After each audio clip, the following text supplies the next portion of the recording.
It is fall. There's a definite crispness in the air. Halloween is just around the corner. It's the perfect time to tell old ghost stories.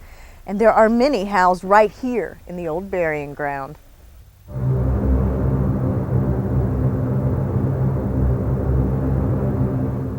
The old burying ground has quite the military history. The crew of the Chrissy Wright wrecked in 1886. They couldn't be identified, so their bodies are all here, buried in a common grave. Each story a little more interesting than the next. This British soldier who died here in Beaufort wanted to be buried standing up. He wanted to be able to salute his king. One of the most distinctive graves here is that of Captain Otway Burns, a War of 1812 hero and very well known all throughout Beaufort. There are many children resting here in the old burying grounds. One of the more famous stories is that of a young girl who made the trip to England with her father. But her father promised her mother he would bring her home. Sadly, on the trip back from England, she died. But the father kept his promise. He put the young girl in an old rum keg and brought her back here to Beaufort. That is how she's buried, and children still remember her. They bring her lots of good toys to play with. Life seems to have been a little more interesting in the past. This couple, not really a couple. They were once married, but then the husband went off to war. But when Jacob Shepard came home to his wife, he discovered she was remarried. He told her new husband, "That's fine. You keep her in life. I want her in death." They're buried here together. Are you spooked yet? If these stories don't get you, maybe these next tales will give you something to think about.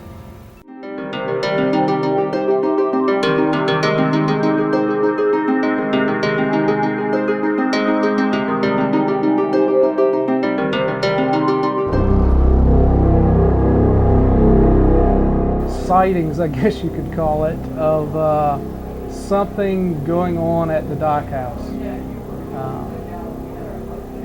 Makes the hair on the back of your neck stand up.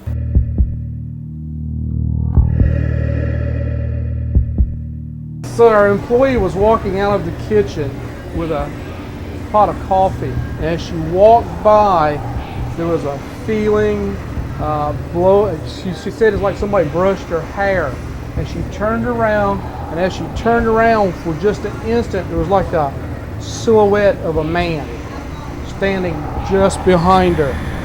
She immediately left the building and refused to come back in without the manager coming down with her. Would not come back into the building.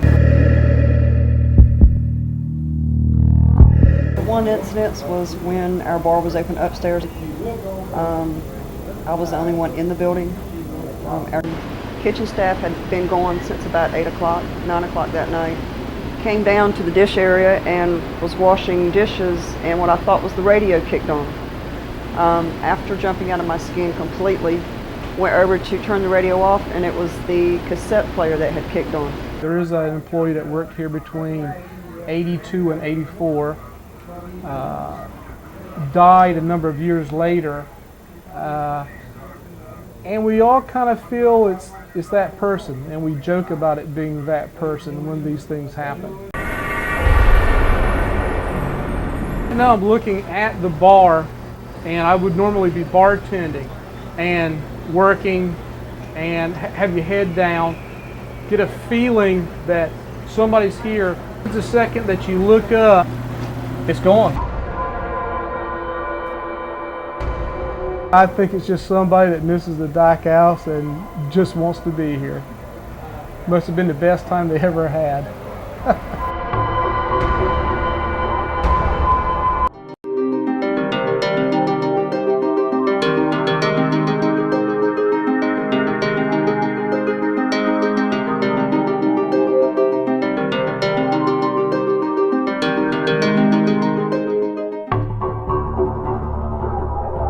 We first noticed that we had somebody here that we couldn't see was when we first bought the house and were working on it. And we kept hearing footsteps when we knew there was nobody around. And so finally one night when we were working on the house, my cousin came over to visit. And when she drove in the driveway, only Elmo and I were here working on the house, and she came through the back door and she said, "Who's here with you?" And we said, "Nobody." And she said, "I know there's somebody here, and you just got somebody hidden, and you just want them to jump out and scare me. Now, who's here with you?"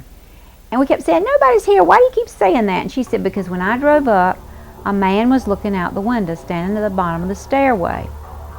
And of course, there was no man, just Elmo and I here. My sister was spending the night here, and she got up the next morning and she said, "I saw a ghost last night."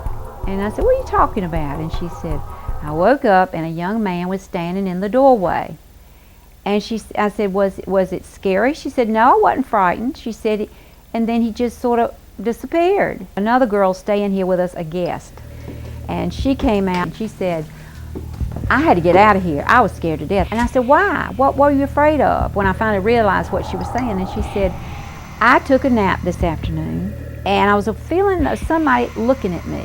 And I opened my eyes and there was a man standing at the foot of the bed. And it scared me so bad I jumped straight up and he disappeared."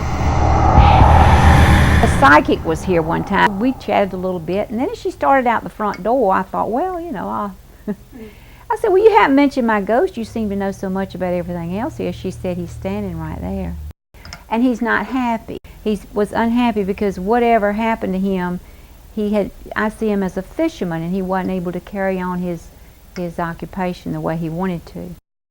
We've made the house nice for him, and I think he likes it, and we're just going to leave him alone.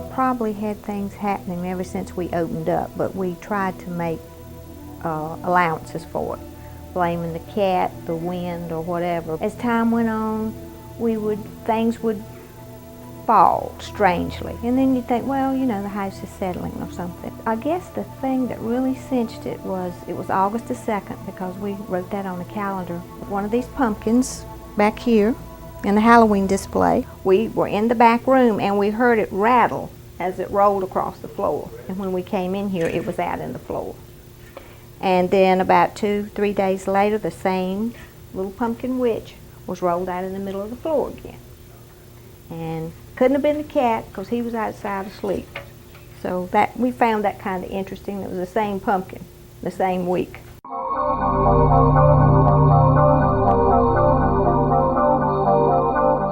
We've also had some people tell us that they sensed something when they came in here.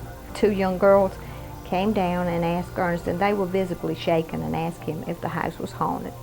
And he asked them why, and she said that she and her sister saw someone in the mirror upstairs. And actually, Ernest saw a lady one day. She was going back towards the cooler, and he came out from the back to wait on her, and when he came, she was gone.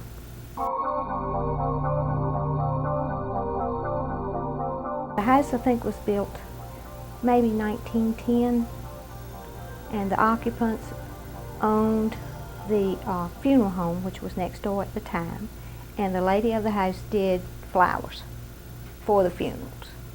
So we don't know if there's a connection in there anywhere or not, but I mean, it doesn't bother us. We're not afraid. Hopefully, if there is a lady and she's in here connected with that, she likes what we're doing. We hope so anyway.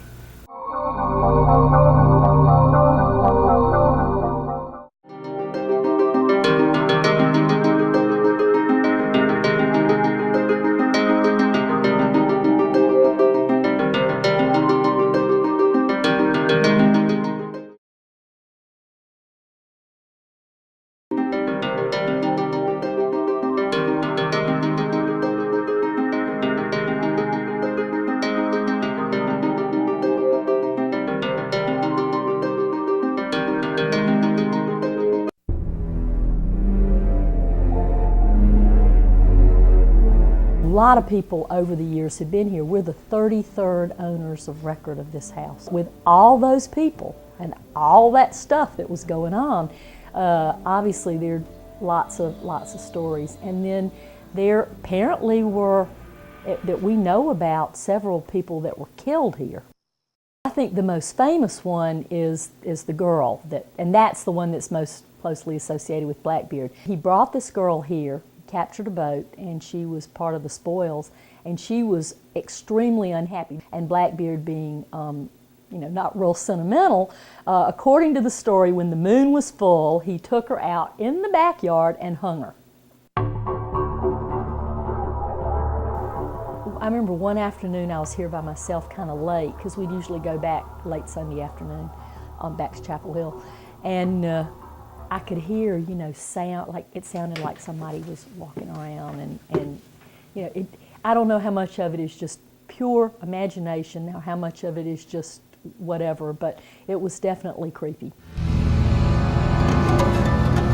We had a friend actually that sold us the house. She came over one day, was on the second staircase, and there's a door right at the top, and the steps go up and there's a door right there, and the door was closed. And she said that she just had this overwhelming sense not to open that door.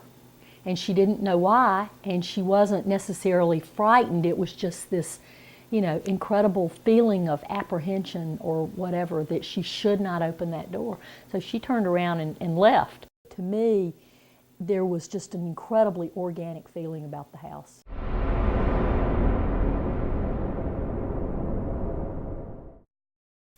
So whether it is a lady with flowers, an old fisherman, or one of the many people in our area who, let's just say, met an untimely death, the ghosts are out there. After all, it is Halloween. You better watch out.